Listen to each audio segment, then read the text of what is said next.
just bolting in the panel now. But I'll tell you what, it's a very different way of being on the water when you're doing 25 knots.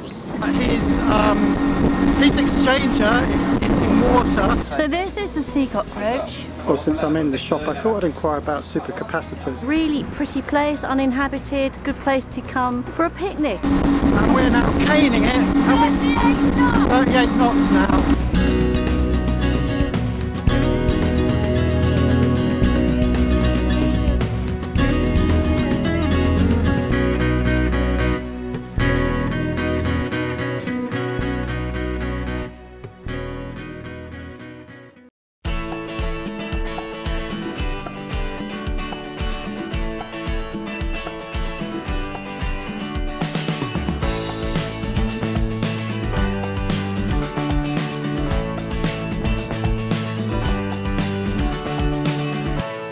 Well, I'm afraid you've missed the fun and games because it took two of us to manoeuvre this onto the boat and into position.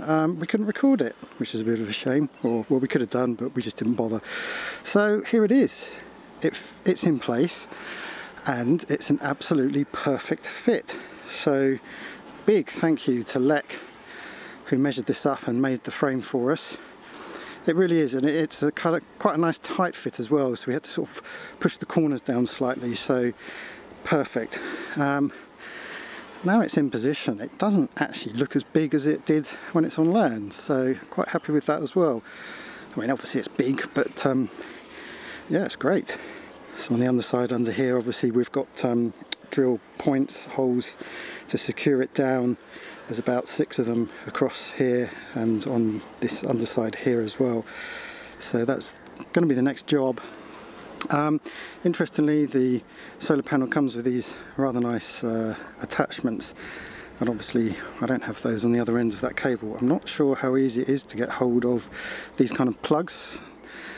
They're obviously designed to be used outside, so I'll see if I can try and source some of those as well. If not, I might have to strip them, which is a bit of a shame, but there we go. So there it is, one panel in place. Right, I'm off again. We do not have all the connectors for the solar panels, so I need to go into town and find them.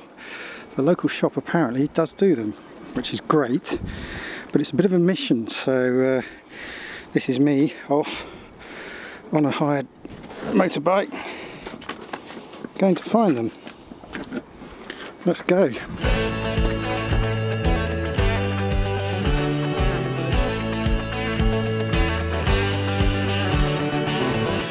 So the first shop I need to come to is, can you see that? Koi Brothers, and this is a hardware store but kind of specialises in boat stuff. I've just got to answer my phone because I'm waiting for Liz to get back to me on a measurement. Hello?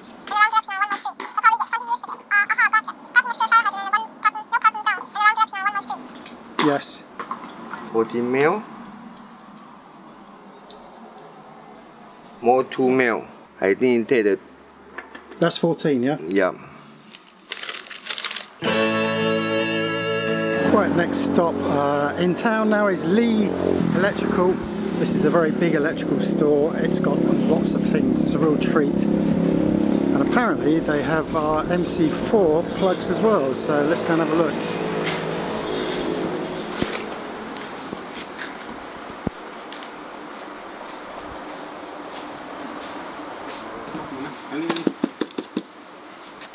That's the one. Iya. Oh, ada Mas sini, ada. MC4. Well, since I'm in the shop, I thought I'd inquire about supercapacitors, and this is something I haven't spoken about before yet. I wanted to save this until I knew a bit more about the subject and also had my hands on one because I've been thinking of putting them between the fridge compressor and also our amplifier. So that was Lee Electrical, and we had some capacitors in. They look quite small. They were 23,000 UF. I'm guessing that's 2.3 farads, I'm not sure. And that's the problem, is that I don't know enough about them to know what to buy. So I need to go away and do my research. But at least I know he does have supercapacitors. I'm not sure they're big enough. But for the time being, those are the two things I got: bolts for the panels and the MC4 connectors. So time to hit a bank, get some cash out and shoot back to the marina.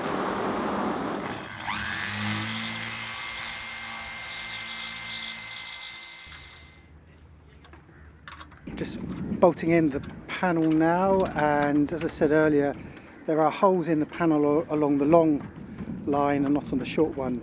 So I'm just following with my finger the holes inside and then kind of guessing roughly where they are on the outside. Not too difficult to do. So I've just put in some 5mm stainless bolts through, and starting at each corner to try and pull the panel straight. So I've done those corners there, and I'm just now doing one more corner here, and then I'll just add some extra ones in just for security.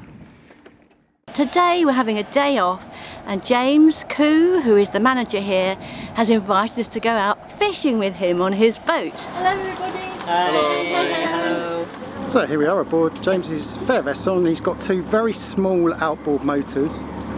They're only 200 horsepower each, so that's 400 horses under the bonnet. I'll be interested to see if he actually gives it some.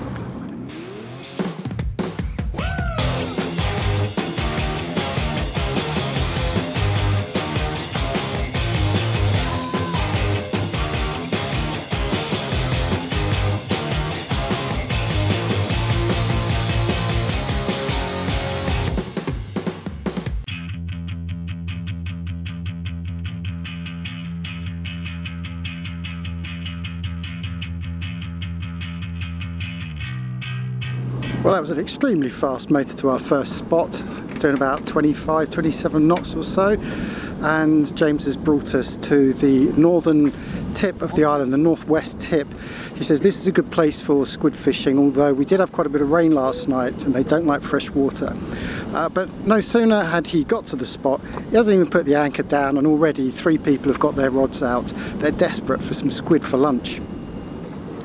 Well, we just stopped to find some squid. We got one and it's very pretty. This is the sort of area we can't get to because it's far too shallow for us, but I'll tell you what, it's a very different way of being on the water when you're doing 25 knots, and it's noisy, but it definitely has some positive sides to it.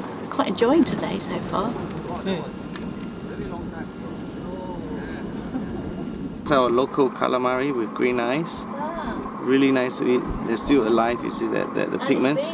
Yeah, this is average size. Is it? Yeah, it's good calamari.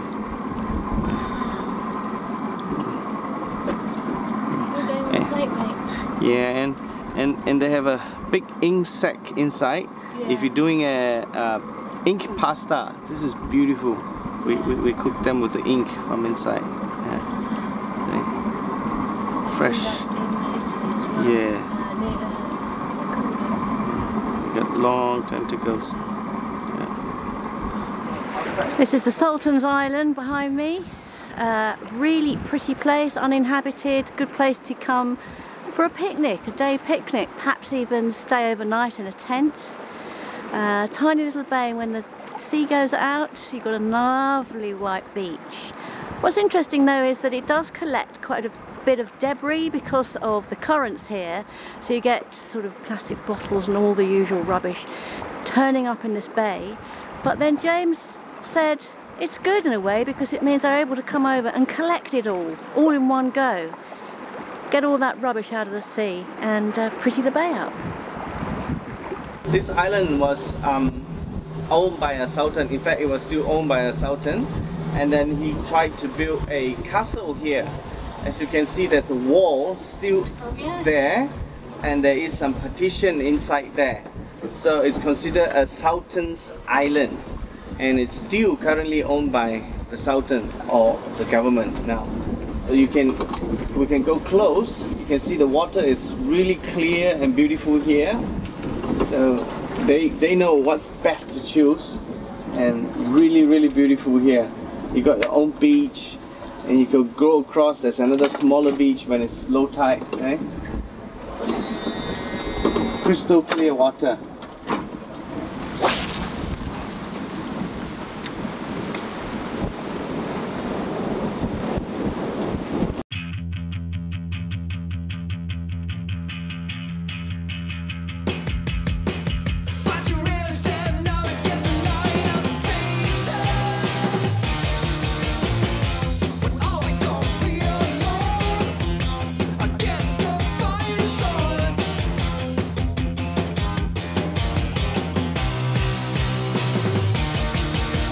we're coming to this beach, we're trying to look for some sea cockroach or mole crab actually, and you can't stamp your feet there, you have to tiptoe so that you don't wake them up. Alright, so we're gonna go. Right, Shah gonna take care of the boat. We're gonna take this bucket down.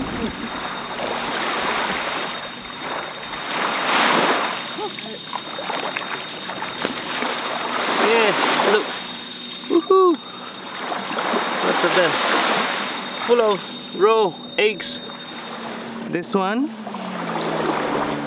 here, they have the pink color one, which is the roe. They have eggs. There you go. We got 3 here, but this is baby. This is the small size. Normally we get bigger. So we're gonna try to catch bigger ones now. Well, that was good fun, hunting for, whoa, sea cockroaches. The boat's still ploughed into the beach here, as you can see. Extra flavored mineral water. There we go, sea cockroaches. So that was an experience, never done it before. Good fun.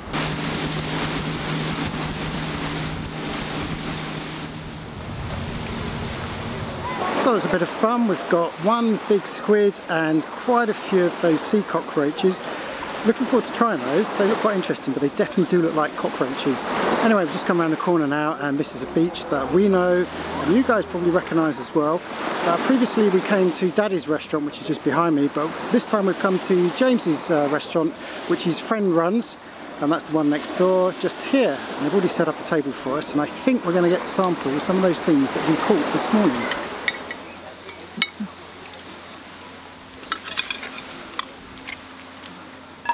I'll just try a few. No, so this is a sea cockroach or a mole crab. I'm gonna interrupt. Oh no! This is better. Is it? This is Why? with the roe. Because it's got... With the eggs. Oh, it's got eggs. Color, yeah. Yeah, so not only is it juicy. sea cockroach, it's got its eggs. I'm going to eat it. Mole crab, this is called mole crab. Better than peanuts. Huh? What do you call it? Peanut.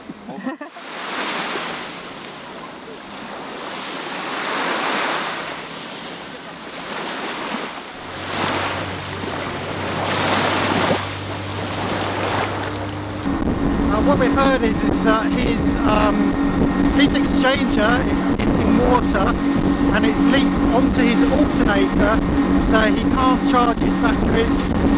Fire hazard, I suppose. And we're now caning it, and we're 38 knots now.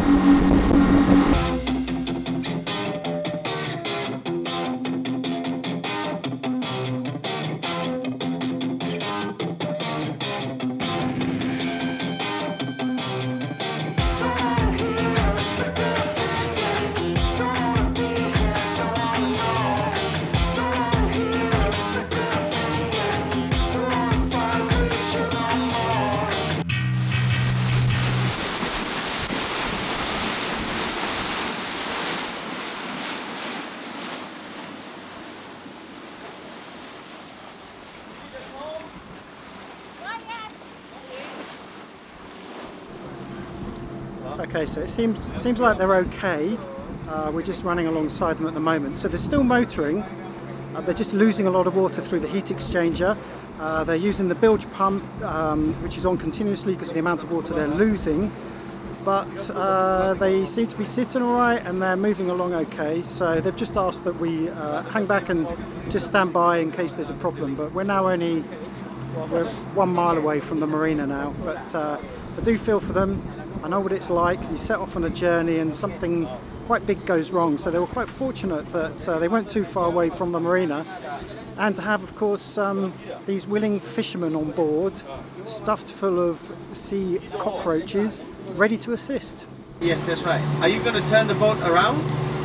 Put my bow out to the ocean. Okay, copy that. So you're going to make a turn inside the marina, yeah?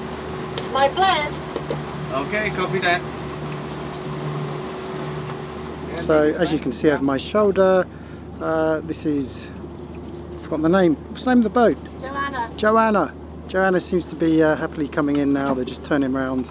Nice easy dock just on the edge there by the fuel depot.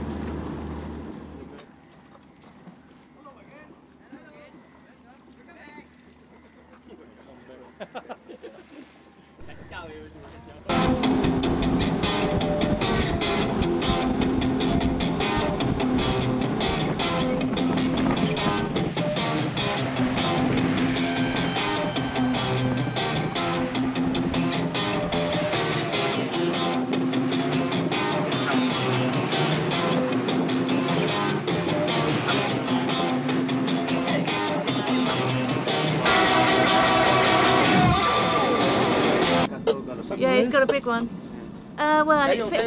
We think Kato's got a big one. Shah just lost his. Hasn't Shah got one as well? Oh no, they're both on Kato's. Yeah. Oh, he's got two. Yeah. Yeah.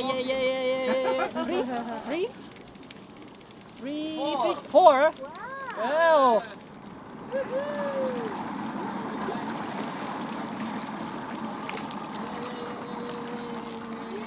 Okay.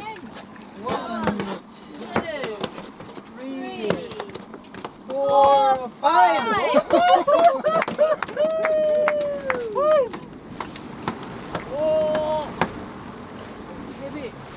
Oh, there's no stopping Kato, he's a monster, he's a fishing monster.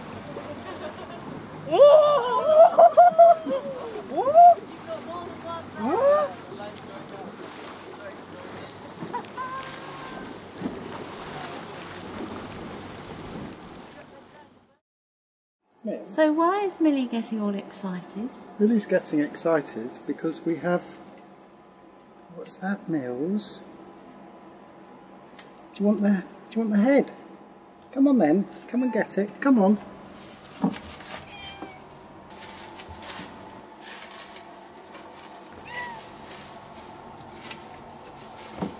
What is it and how have we got it?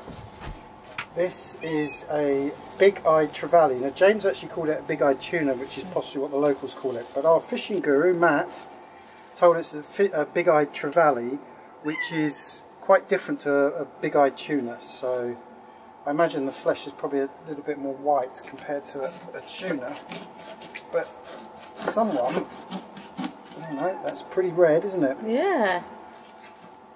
Someone is after this, and I think we should give it a quick wash first because it's very bloody. Millie, look, come on. What do you think, Mill? Does it look good?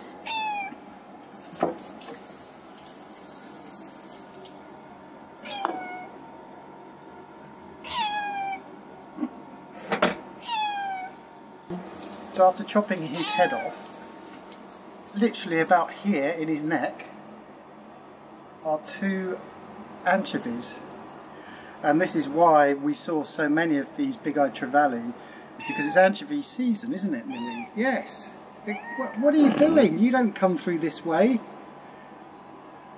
Anyway, so that's why there were so many, and he's obviously just eaten some just as it was caught. So Millie's got a head and 2 anchovies. Haven't you? Come on then, come and get it.